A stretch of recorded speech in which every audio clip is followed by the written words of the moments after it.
Hey friends, welcome back to our channel. Today we are sitting down with Wendy Thomas. You may recognize her from our Design Within Reach series. We had the privilege of touring Wendy's gorgeous home. So many of you loved her and her home, so we thought it would be so fun to sit down and talk all things design. The full interview is now available on our membership. You can check out all the details for that down below, but today we're just sharing a little clip. In this video, Wendy shares the inspiration behind her art, and we also talk about what home truly is all about. We hope you enjoy, and don't forget to like and subscribe for more content like this. Enjoy!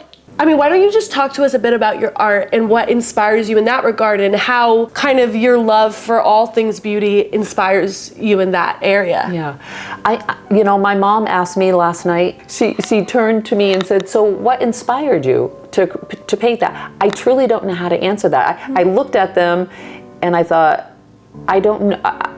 What inspires me are my design books. Other artists, I don't want to copy them obviously, but you get inspired. Clothing, material, Texture. Texture, sculptural, that's my new thing now. So I guess when I get up in my studio, I just, obviously I first pray because my mind is kind of all over the place sometimes.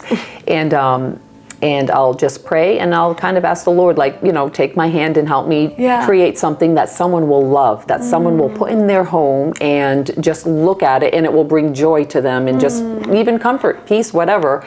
Or just, I mean, like, I love my art, and some pieces I just get lost in, you know, like when I sit over there, that's my little seat over there, and I look at this textural piece, which is for sale, and if it ever sells, I'm gonna cry. That's how I feel about things in our shop. Yeah. That's how you know you're creating pieces for us, like sourcing pieces that you love. Yes. Because when they sell, you get sad. So that's a good problem. And that gives you confidence because if you love it, then you know it's going to other people will love it. Yeah. No, I love that you sit down and you ask God to like inspire you, and that the thought that like you're focused on the person who's buying it. Like it's not like, oh, help me to create something really cool that's going to catch eyes. It's like, no, help me to create something that's going to bless someone, that they're going to love. Because at the end of the day, really, right, creating a beautiful home, it's about people. Right. It's not about, and listen, totally human to get lost in the surface level things, right? Of being like, oh, I want people to come and be impressed. Like I have definitely felt that. I'm guilty, but like God has really helped me to be like, no, like I'm making a beautiful home so that I can, it's something that I'm proud of and can invite people into, right? And they can feel comfortable, that they can linger a while. That creates relationships, that fosters good relationships, and that creates memories. Like there's so, like when I think of people's homes that have created such a beautiful home, I'm like, oh, I just want to go out and go there and hang out and stay a while. And that's such a beautiful thing you can do. And so I think it's so important to think, like, at the end of the day, it's all about people. If you're people focused, like it'll come easier. And it's cute as you're talking, and I'm just looking at your beautiful face, like off and just talking. It's so funny because you're 26. So in my 20s, like the thought that you just had, that you know you of course you want a beautiful home, but you're doing it to bless people. There's different stages. There's designing in your 20s, designing in your 30s, designing in your 40s, and designing in your 50s. That's where I'm at in my 50s.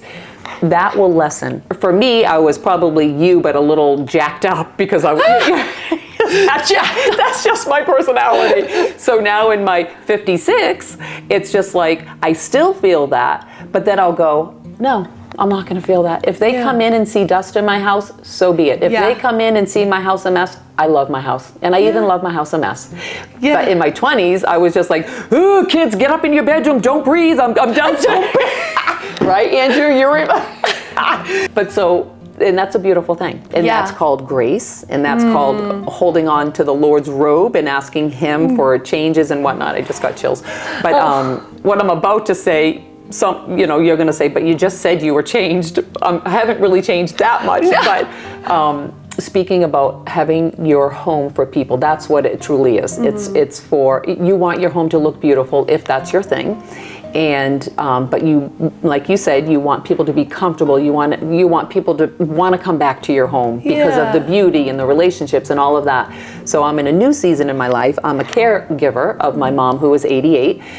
and it's huge. So, you know, we decided that she needed a stair lift. I'm giggling because talking with my brothers, they're like, "Oh yeah, Wendy, slap a stair lift up your stairs," and I'm like, "Slap a stair lift?" I said, "I can think of what else I want to slap right now." I'm like, "Oh, okay," not thinking that it would happen. I'm like, "Yep, yupping them to death." The day came that the chairlift is now going up my stairway, and man, it was so hard. It was so hard. You know, my thought was just like, wow, I have a stair lift going up my stairs. How unattractive is that? And I'm like, Lord, I can't take this. I can't take much more. I mean, like, what are you telling me? You know, whatever. Then I go through like, wow, I'm so wretched. And then I'm like, wait a minute. What's a home for? A home is for people. This is for my mom, my 88-year-old mother.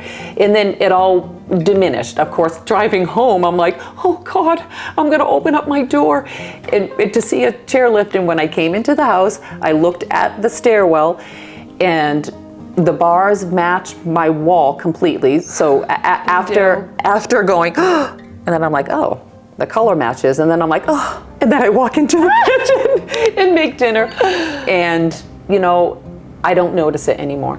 So, and all of that circus conversation that I just shared with you was only 45 minutes in my head. Wow. And like in my 20s, that might have lasted longer. That was my whole point. Wow. Growth. That was beautiful. I love that you shared that because, you know, I talk about that feeling and like, I feel like it's just human nature and it's something you have to fight on a daily basis. Yes. Like the desire to impress or do things for the wrong reasons or to focus on what's important, like you said. And we have to, it's constantly a refreshing in our mind. So it's not like we ever like achieve the ultimate like sanctification of like, oh, we're just all about, you know, but I think we can train ourselves and our minds to think the right way, like to think in a good way. Okay, guys, I hope you enjoyed this little snippet from our time diving deeper into design with Wendy. If you want to see the full interview, make sure to go and check out our membership where we help you refine your eye for design. You get to be a part of a lively community of design enthusiasts and you get to access exclusive content that's only seen in our membership. So make sure to check that out